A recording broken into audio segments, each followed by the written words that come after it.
Professor Francis Fukuyama from Stanford University joins us today in our series, The World After Coronavirus. And we're going to ask him what he thinks the future of democracy, of liberal democracy, might look like in a post-COVID world. Unfortunately, the first thing to say is that I've never seen a period in which the degree of uncertainty as to what the world will look like politically is greater than it is today, because I could imagine two completely different worlds emerging in 9 months, not 5 years or 10 years, but in 9 months that would be utterly different from one another.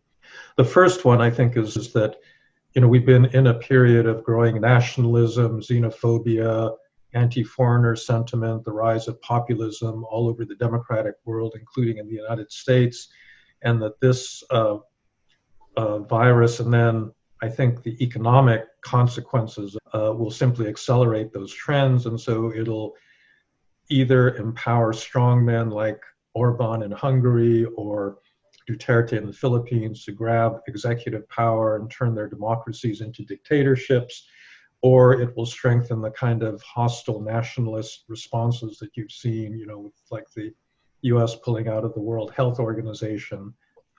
On the other hand, you could see a kind of 1932 scenario where, in the Depression started with the stock market crash in 1929, but it actually took a fair amount of time for the conservative policies under Hoover to finally be rejected.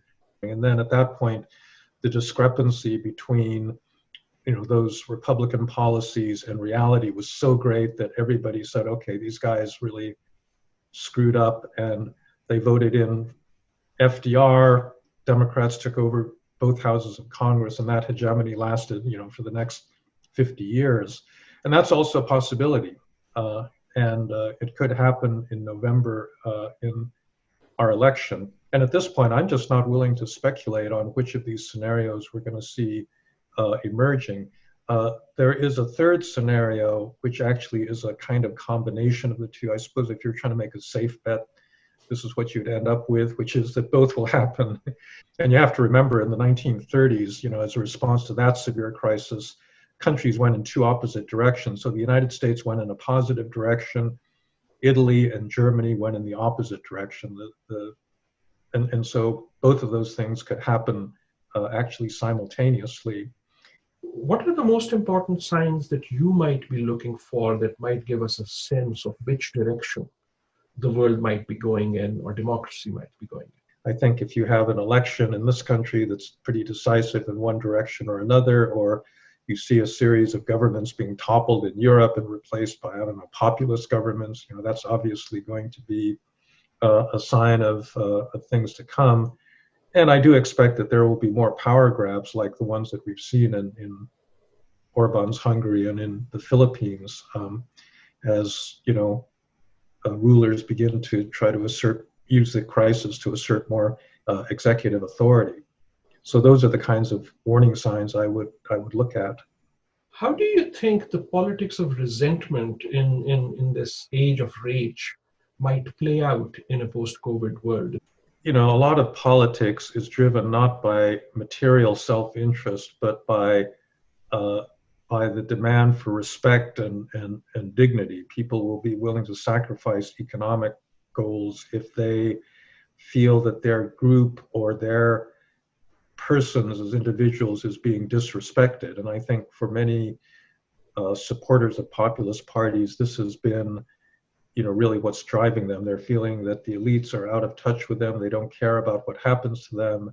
And therefore they vote for politicians that do somehow recognize them as a group.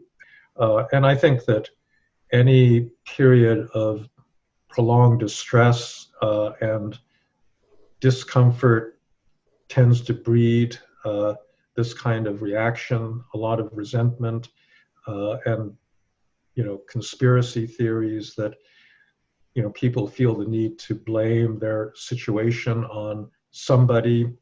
And in general, more successful countries don't engage in this sort of thing. And I think one of the disturbing things about the United States is the rise of this kind of conspiratorial thinking over the past few years, which is driven by the fact that not generally, but there is certainly a important part of the population that feels disrespected and feels unable to control events, and therefore is willing to attribute these kind of wild interpretations to why they're in this particular position.